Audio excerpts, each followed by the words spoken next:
Hi friends, నేను miss వచ్చాను. ఈరోజు నేను వాక్కాయ కొబ్బరికాయ పచ్చడి అండి.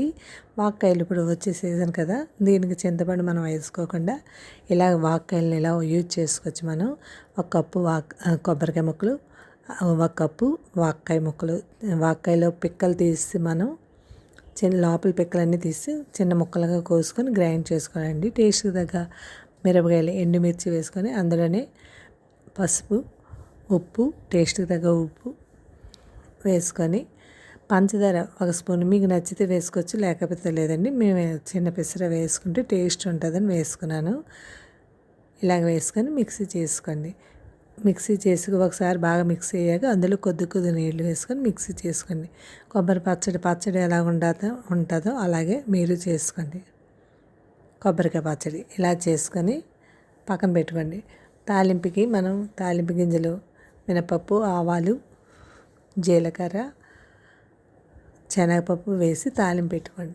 ఇలా మెత్తగా గ్రైండ్ చేసుకున్న దాంట్లో నూనె వేసుకొని ఒక పెనంలో ఆవాలు, మినపప్పు, జీలకర్ర, శనగపప్పు తాలింపు పెట్టుకోండి. అవి దోరగా వేగాక అందులోని కరివేపాకు,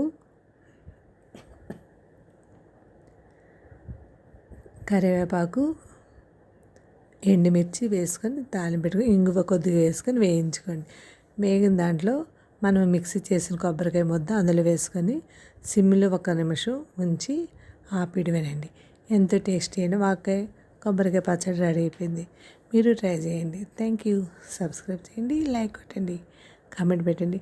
ఇది వేడి అన్నంలో కలుపుకొని తింటే చాలా బాగుంటుందండి టేస్ట్. మీరు ట్రై చేసి చూడండి.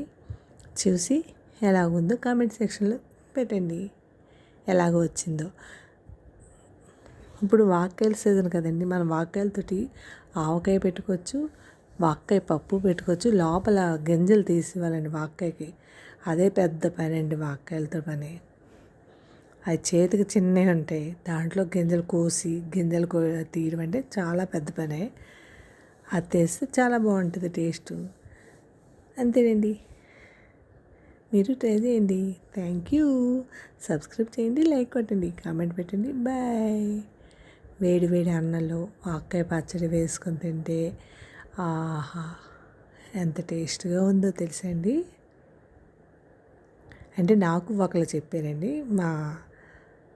మాకు తెలిసిన వాళ్ళు చెప్పారు, అందుకు చేసి చూశాను. చాలా బాగుంది, నాకు నచ్చింది. మీకు నచ్చిందో లేదో చెప్పండి.